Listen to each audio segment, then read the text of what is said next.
이게 샤마이, 우리 마셰 이렇게 하는데, 그리고 그것을 다스리게 하고, 그리고 동사네. 자, 지키게 하다 말하면 잘 보세요. 여기 우리 제일 처음에 봤던 거 비슷하지 않나요? 쉐마라는 단어가 볼게요. 이 단어 보세요. 여기도 쉐마가 붙고 2장 15절에서 하나님께서 에덴 동산을 지키게 하고, 여기 보세요. 여기도 똑같이 우리가 알고 있는 지키다, 보호하다 의미가 아니라 쉐마, 하나님의 음성을 듣게 했다는 단어가 있어요.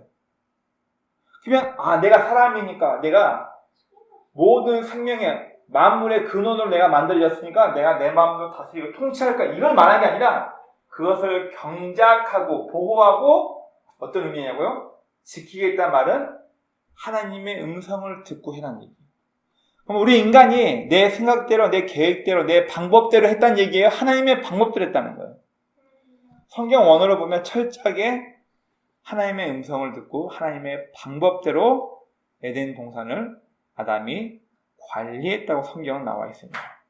쉐마, 너무나 중요한 단어이죠. 우리 잘 알고 있는 사무엘상 15장 잠깐 넘어가 볼게요. 구약 성경 사무엘상 15장 22절입니다. 우리가 잘 알다시피 사울이 하나님의 말씀을 듣지 않고 버림받는 그 부분입니다. 제가 한번 읽어보도록 하겠습니다. 22절입니다. 사무엘이 이르되 여호와께서 번제와 다른 제사를 그의 목소리를 청종하는 것을 좋아하신 같이, 여기 청종이라는 단어가 바로 쉐마, 하나님의 음성을 듣는다 그 얘기예요. 청종하는 것을 좋아하신 같이 좋아하시겠나이까. 순종이 제사보다 낫고, 이 순종이라는 단어가 바로 쉐마예요. 그리고 제사보다 낫고 듣는 것이 수양의 기름보다 나으니, 여기 보면은 중요한 두 가지 단어가 있습니다. 하나는 순종이라는 단어가 나와 있고, 하나는 제사보다 낫다, 좋다라는 말이 나와 있는데, 여기 좋다라는 단어가 우리가 잘 알고 있는 창세기 1장에 하나님께서 첫째 날 뭘 만드시고 둘째 날 뭘 만드시고 심히 좋았더라라는 말이 나와 있죠. 그 단어와 똑같은 단어예요. 무슨 단어였냐면 토부, 바로 하나님 보시기에 좋았더라, 그 단어가 있습니다.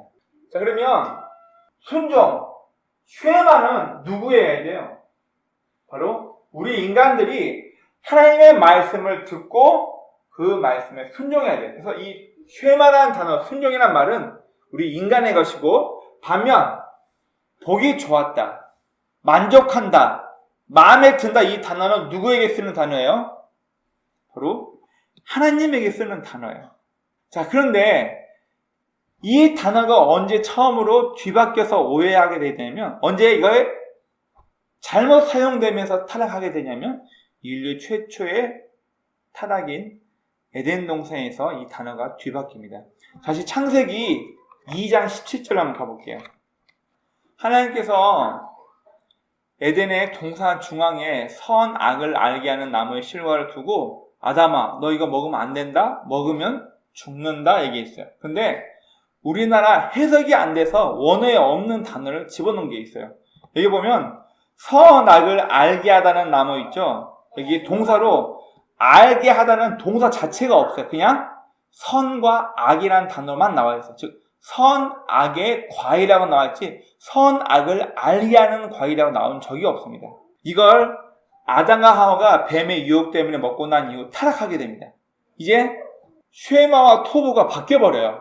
토부는 하나님의 기준이 되어서 하나님 입장에서 보기 좋았더라. 근데 이 토부라는 단어가 인간 보기에 좋았더라 되면 악이 된다 그 얘기예요.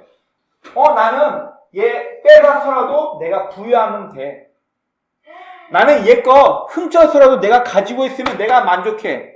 즉 사람의 기준이 생겼다는 것에서 토부가 하나님께 있어야 될 것이 사람의 기준이 되면서 이제는 더 이상 하나님의 음성을 듣지 않고 좋고 나쁘고 싫고의 기준을 누가 판단한다는 거예요? 인간이 판단한다는 거예요. 자, 비슷한 단어 몇 가지만 더 볼게요. 자, 우리가 알고 있는 축복, 복이라는 단어는 히브리 말로 바라크라는 단어예요. 이 말은 뭐냐면 하나님 앞에 무릎 꿇다, 하나님 앞에 굴복하다라는 단어거든요. 무슨 얘기냐면 하나님을 인정하고 굴복했을 때 그 사람의 인생을 책임지는 것을 히브리에서는 복이라고 얘기하고, 지금도 현대 이스라엘에서 할아버지가 새해 첫날이 되면, 이들은 이제 2월 중순이 새해 첫날이거든요. 새해 첫날이 되면 자기 자식들과 손주들 다 모아놓고 야훼, 바라크, 그리고 그 이름을 부른대요. 여호와께서 너를 굴복시킬 것이다. 여호와께서 너의 인생을 무릎 꿇게 만들 것이다. 우리나라 입장에서 생각하면 무릎 꿇는 거 별로 안 좋게 생각하시죠. 그런데 이 말은 뭐냐면 너가 하나님을 인정하고 무릎 꿇었을 때 네 모든 삶을 책임진다는 진짜 복이 바라크라는 의미에 들어있기 때문에 바로 이 새해 첫날이 되면 이 어른들이 그렇게 축복을 한다고 합니다.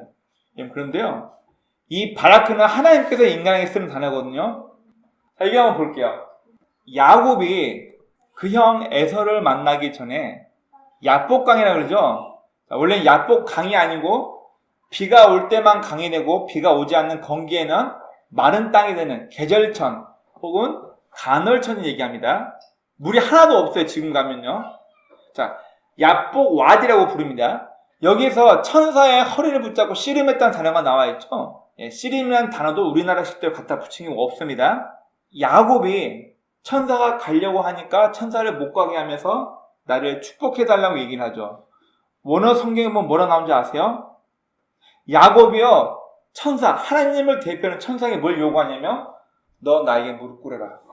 이게 원어예요. 당신 나에게 축복을 해주세요. 그 단어가 아니에요.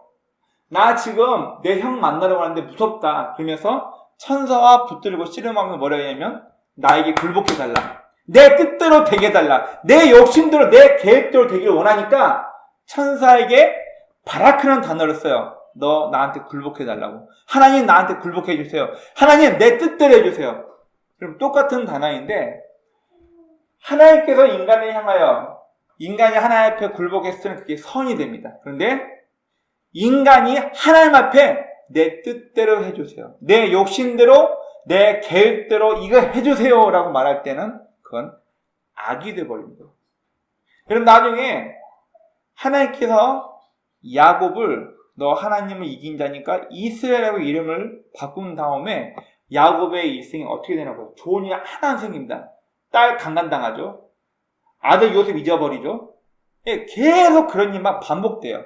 그래서 우리는 순종, 하나님의 음성을 듣는 것이 얼마나 중요한가. 그리고 내가 하나님의 뜻에 굴복하는 것이지 하나님 나 목회하는데 잘되게 해주셔야죠. 내 아들 이거 하는데 잘되게 해줘야죠. 내 의도대로 내 욕심대로 하나님 앞에 요구하는 것 결국 인간의 악이 될 수 있다는 것을 우리는 기억해야 하는 겁니다.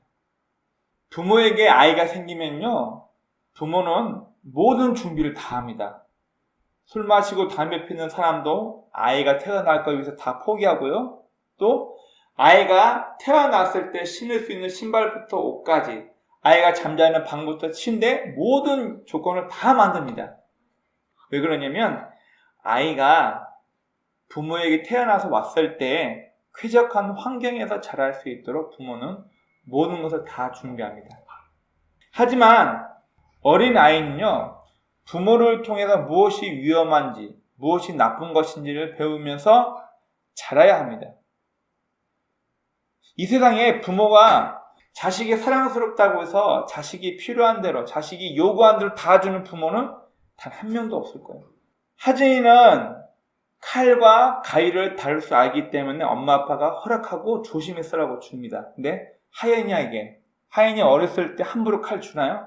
절대 주지 않습니다. 바로 어린 아이도 부모를 통해서 배우고 부모의 음성과 부모의 말을 들으면서 사회에 살아가면서 어떤 게 좋고 나쁘고를 배워야 하기 때문인 거죠. 그리고 마찬가지로 우리 인간도 하나님의 음성을 들으면서 우리가 인간답게 사는 것이 무엇인가를 배우게끔 만들어진 존재가 바로 우리 사람이에요. 그럼 한번 생각해 봅시다. 물론 잘하는 사람도 많이 있지만 우리가 대부분 존귀한 이름을 가지고 하나님 앞에 기도해서 구하기만 하면, 내가 믿음 가지고 열심을 가지고 포기하지 않고 구하기만 하면 내 뜻대로 내 요구와 내 목적이 달성될 것처럼 얘기를 합니다. 그래서 성경은 그걸 말하고 있지 않아요. 성경은 우리가 그것을 통해서 예배하고 기도하고 여러 가지 종교적인 행사함을 통해서 하나님의 마음이 무엇인지, 하나님의 음성이 무엇인지를 깨달아가면서 마치 아이가 부모를 통해 점점점 사람으로 성숙해지는 것처럼 우리 신앙인도 마찬가지로 우리 인간적인 요구를 하나님 앞에 요구하기 위해서 기독교라는 종교를 가지고 교회에 모이는 것이 아니라 성경을 통해서 하나님의 음성을 듣고 또 우리가 예배나 찬양이나 기도라는 여러 가지 행위를 통해서 하나님의 마음이 무엇일까? 하나님의 음성이 무엇인가를 깨달아가면서 신앙인으로서 조금씩 성숙해가는 과정에 있음을 성경은 우리에게 말해주고 있습니다.